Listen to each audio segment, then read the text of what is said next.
നമസ്കാരം. വാളെടുത്തവൻ വാളാൽ എന്നൊക്കെ പറയുന്നതിനേക്കാൾ നല്ലത് ഈ പശുവിനെ എടുക്കാൻ നോക്കിയവരെ പശു തന്നെ അങ്ങ് എടുത്തു എന്ന് പറയുന്നതായിരിക്കും. അത്തരമൊരു അവസ്ഥയാണ് ഇപ്പോൾ നിലവിലുള്ളത്. നമ്മുടെ അധികാരി സർക്കാർ ബംഗാളിൽ അധികാരമേറ്റതിനു ശേഷം പുതിയ ചില പരിഷ്കാരങ്ങളൊക്കെ കൊണ്ടുവന്നു. എന്തായാലും ഈ ബലിപെരുന്നാളുമായി ബന്ധപ്പെട്ട് അത് മുന്നിൽ കണ്ടുകൊണ്ടൊന്നും ആയിരിക്കില്ല അദ്ദേഹം കൊണ്ടുവന്നത്. ഞാൻ അങ്ങനെയാണ് മനസ്സിലാക്കുന്നത്. അതായത് മൃഗങ്ങളെ അറുക്കാൻ പാടില്ല, 14 വയസ്സ് കഴിഞ്ഞാലേ ഇവിടെ മൃഗങ്ങളെ അറുക്കാൻ പാടുള്ളൂ, അതുപോലെ തന്നെ വയസ്സായി ജീവനൊക്കെ പോകാനായിട്ടുള്ള പശുക്കളെ മാത്രമേ അറുക്കാൻ കഴിയൂ എന്നൊക്കെയുള്ള ചില പരിഷ്കാരങ്ങളാണ് കൊണ്ടുവന്നത്. പശുവിന്റെ ബർത്ത് സർട്ടിഫിക്കറ്റ് വേണം, അങ്ങനെ ചില പരിഷ്കാരങ്ങളൊക്കെ കൊണ്ടുവന്നു. അതിന് തൊട്ടു പിന്നാലെ അവിടുത്തെ ഗോഗുണ്ടകളൊക്കെ, പശുവിന്റെ പേരിൽ രൂപപ്പെട്ടിട്ടുള്ള ചില സംഘടനകളുണ്ട്, ഗോ സംരക്ഷണ സേന എന്നൊക്കെ പറഞ്ഞ്. എന്തായാലും ആ ഗുണ്ടകളൊക്കെ അങ്ങ് വല്ലാതെ ആവേശത്തിലായി. അവർ പരിപാടിക്കൊക്കെ തയ്യാറായി. യുപിയിലും അതുപോലെ തന്നെ കർണാടകയിലും ഒക്കെ നമ്മൾ കണ്ടിട്ടുണ്ട്. ഈ പശുവിനെ കൊണ്ടുപോകുന്നു, മൃഗത്തെ കൊണ്ടുപോകുന്നു എന്നൊക്കെ പറഞ്ഞ് ഇവർ വാഹനം തടുക്കും. ഇവർക്ക് കൃത്യമായി ഗുണ്ടാപിരിവ് കൊടുത്താൽ ആ വാഹനങ്ങൾക്ക് കടന്നു പോകാം. ഇതൊക്കെ ഈ കന്നുകാലി കച്ചവടം ചെയ്യുന്ന ആളുകളോട് ചോദിച്ചാൽ മനസ്സിലാക്കാൻ കഴിയും. അതായത് മറ്റു സ്റ്റേറ്റുകളിൽ നിന്ന് മൃഗങ്ങളെയൊക്കെ കേരളത്തിലേക്ക് കൊണ്ടുവരുന്ന മലയാളികളായിട്ടുള്ള ആളുകളുണ്ട്. അവർ തന്നെ വളരെ കൃത്യമായി പറയും. ചില സ്ഥലങ്ങളിലൊക്കെ പോയാൽ ഇവരുടെ ചില കേന്ദ്രങ്ങളുണ്ട്, ഒന്നുകിൽ ആ കേന്ദ്രങ്ങളിൽ പെടാതെ കണ്ണു വെട്ടിച്ചു പോരണം.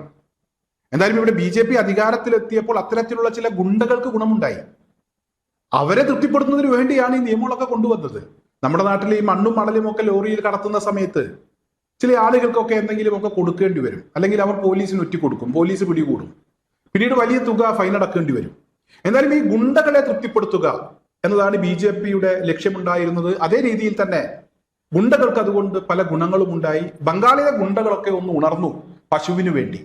എന്തായാലും അവിടെ ഈ ഗുണ്ടകൾക്കും അതുപോലെ തന്നെ ഗവൺമെന്റിനുമൊക്കെ നല്ല പണി അവിടുത്തെ മുസ്ലിങ്ങളായിട്ടുള്ള ആളുകൾ കൊടുത്തു. അവർ പശുവിനെ നോക്കാൻ പോലും ഇപ്പോൾ തയ്യാറാകുന്നില്ല. പശുവിനെ വിൽക്കുന്നതിന് വേണ്ടി മാർക്കറ്റിലൊക്കെ ചില ആളുകൾ കൊണ്ടുവരുന്നുണ്ട്. എന്തായാലും പശുവിനെ ഞങ്ങൾ വാങ്ങിക്കില്ല, ഞങ്ങൾക്ക് വേണ്ട, മൃഗങ്ങളെ ഞങ്ങൾക്ക് വേണ്ട, തൽക്കാലം ആട് മതി എന്നുള്ള ഒരു തീരുമാനമെടുത്തു.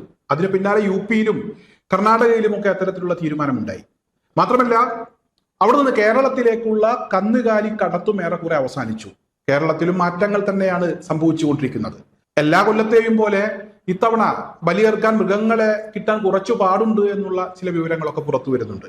എന്തായാലും ഈ പശുവിനെ മുന്നിൽ നിർത്തി കലാപം സൃഷ്ടിക്കാൻ ഇറങ്ങിയ ചില ആളുകൾക്ക് പശു തന്നെ പണിയായി എന്നതാണ് ഇപ്പോൾ പുറത്തു വരുന്ന വളരെ പ്രധാനപ്പെട്ട വിവരം. എന്നാലും അതുപോലെ തന്നെ തൃശ്ശൂരിൽ മറ്റൊരു സംഭവം കൂടെ ഉണ്ടായിട്ടുണ്ട്.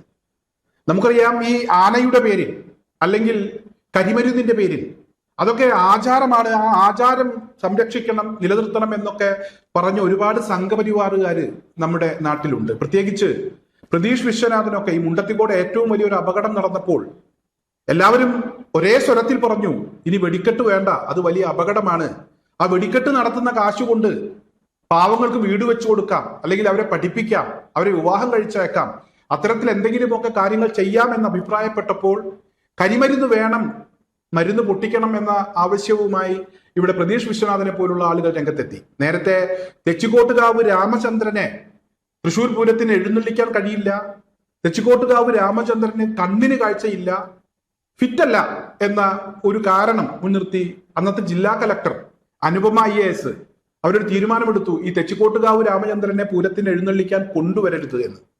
എന്നാലും പൂരപ്രേമികൾ എന്ന പേരിൽ, ആനപ്രേമികൾ എന്ന പേരിൽ സംഘപരിവാറുകാർ സമൂഹ മാധ്യമങ്ങളിൽ ഉറഞ്ഞുതുള്ളിയ ആ സംഘപരിവാറുകാരെ ഇവിടെ അനുപമ IASന്റെ പരാതിയിൽ പോലീസ് അവരെ തൂക്കിയെടുത്തു. അവരുടെ ഫോണൊക്കെ പോലീസ് പിടിച്ചെടുത്ത് കോടതിയിൽ കൊടുത്തു. എന്നാലും ഇന്ന് ഇവിടെ ഈ ആനയുമായി ബന്ധപ്പെട്ട് വളരെ രസകരമായ ഒരു വാർത്ത കൂടെ പുറത്തു വന്ന ദിവസമാണ്. അതായത് നമ്മുടെ അഡ്വക്കേറ്റ് B ഗോപാലകൃഷ്ണൻ ഈ സംഘപരിവാറുകാരെ കൊണ്ട് ഇതൊക്കെ പറയിപ്പിക്കുന്ന ഏറ്റവും പ്രധാനപ്പെട്ട അവരുടെ ഒരു ലീഡറാണ്, ഒരു നേതാവാണ്. ഗുരുവായൂരിൽ മത്സരിക്കാൻ വന്ന സമയത്ത് ഗോപാലകൃഷ്ണൻ പല കുത്തിത്തിരിപ്പുകളും ഉണ്ടാക്കി. എന്തായാലും ഗോപാലകൃഷ്ണന് അവിടെ നിന്നും കിട്ടേണ്ട പണി വളരെ കൃത്യമായി കിട്ടി, ജനങ്ങൾ അത് കൊടുത്തു.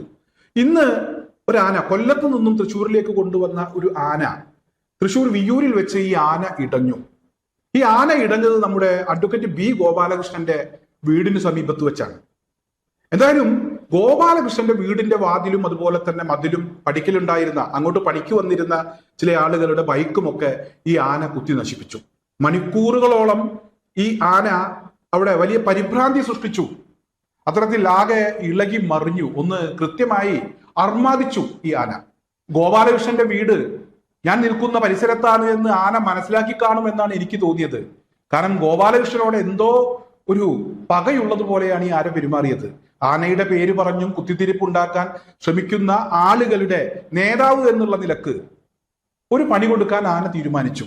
ആനയെ കുളിപ്പിക്കാൻ കൊണ്ടുവന്നതാണ്, വലിയ പണിയെടുപ്പിക്കാനോ എഴുന്നള്ളിക്കാനോ ഒന്നും കൊണ്ടുവന്നതല്ല. ആന അങ്ങനെ ഒരു പ്രശ്നമുണ്ടാക്കേണ്ട സാഹചര്യമൊന്നുമില്ല. അതായത് കുളിപ്പിക്കാൻ കൊണ്ടുവന്ന് നല്ല രീതിയിൽ കൊണ്ടുവന്ന ഒരു ആന പെട്ടെന്നാണ് ഇടയുന്നത്.